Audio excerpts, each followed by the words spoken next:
from an operator standpoint, I have concessions, I have high expenses, I have these high rates. My values are down. Not great if you own, but if you're trying to buy, great time to buy with kind of the headwinds. So I think we're in the first few innings. Now's the time to put together your team, put together your capital, put together what markets you're going to buy in, because obviously they're all very, very, very different. And the lenders, this is a very different time. This is not like we just went through. The lenders are asking questions like, if I give you 100% vacant asset, can you pull this off? Can you stabilize it? Because there's a million things that can go wrong. And so you can't just raise capital, right? And you can't just assemble a team randomly and say, oh, yeah. So there's going to be a lot at stake for this next cycle. And I think the experienced people that have been through this before are the ones that are going to get some of these deals, because the lenders, the last thing they want are these things back.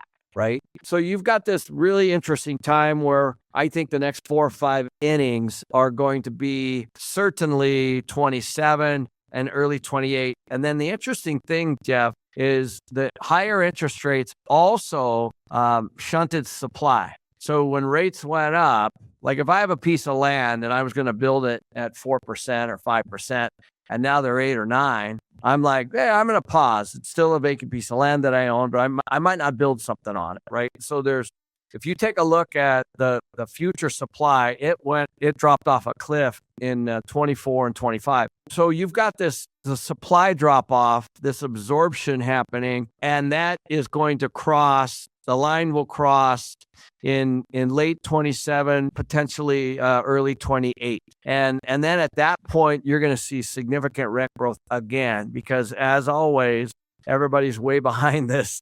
And when you start to see rent growth, then you're going to start to see this irrational exuberance and all this money chasing it. And it'll push prices up again. So that to me would be, innings, call it 7, 8, 9, would be 28, 29. That would be the time to where you're going to see your value creation. So now's the time to buy. The next middle part of the game is going to be, stabilize, get your house in order, make sure all your operations are fine, your renter base is solid, you're in the right markets, get your debt set up correctly, and then position yourself for when you start to see that rent growth, and maybe experience it for a year or two. Who cares how long it goes?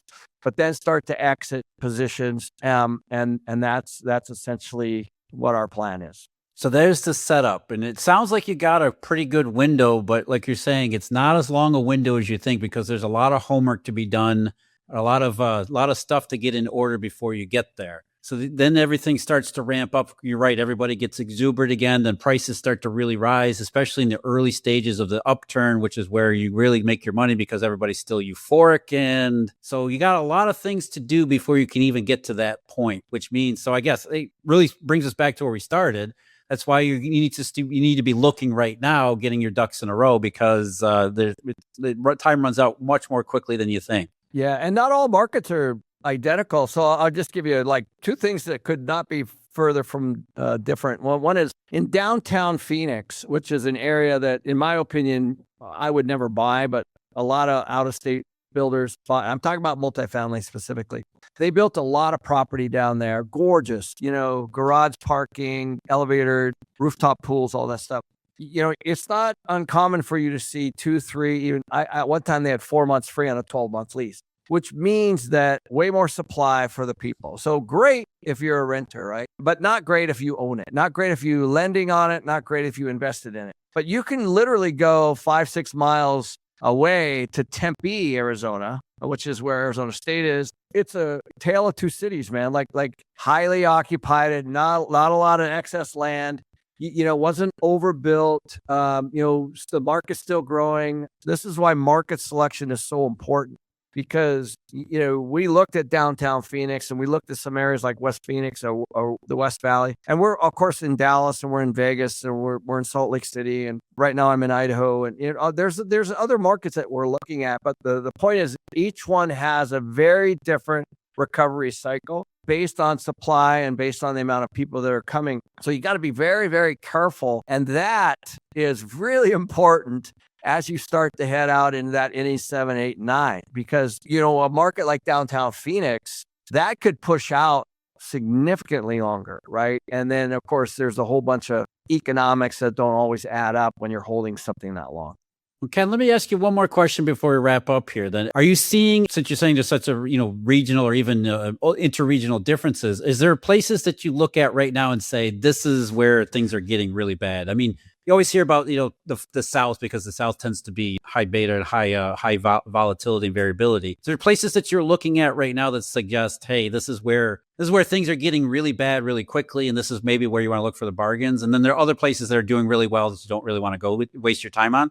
Sure. Well, I'll take a shot at the urban core and whatever. Call it Seattle, call it Portland, call it San Francisco, call it where people don't want to be right now. Right now, oddly enough, there are pockets where, like, even New York had high rent growth. Oddly enough, because they're not necessarily moving out of the state, but they're blowing up little areas. So that's the first thing I want to take a shot at, because that's a real issue from a safety standpoint, from the politics and what's going on with all that is important. The overbuilt ones, certainly Austin, Texas is a poster child for really fairly in trouble. The single family home prices dropping, multifamily dropping. Then you go over to Nashville, another incredible story. Certainly there's pockets in and around some areas of Texas. Florida, very different reasons, but a lot of people move there, a lot of building, actually more of an Airbnb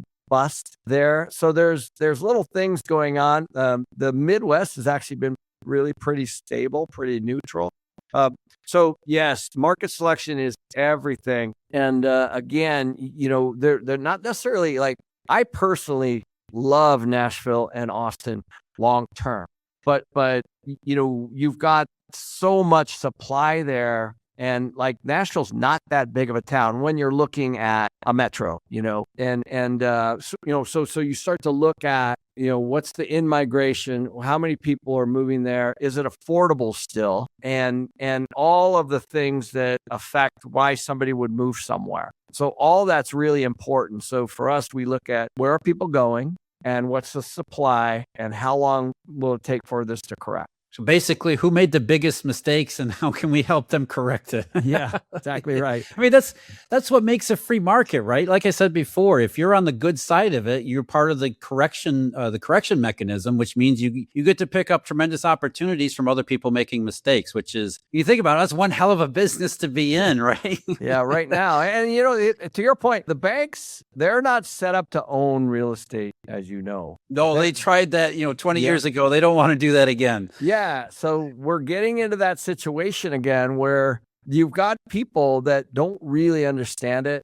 And so they need seasoned, experienced operators that can go in and say, listen, we're not trying to steal anything. We're just trying to buy it for what the market is bearing today. And then, what's really happening is that they're transferring their risk to us. So we're buying their risk, and they've already taken a haircut, but there's still risk. Well, you have the clean balance sheet. That's why you can take the risk. Yeah.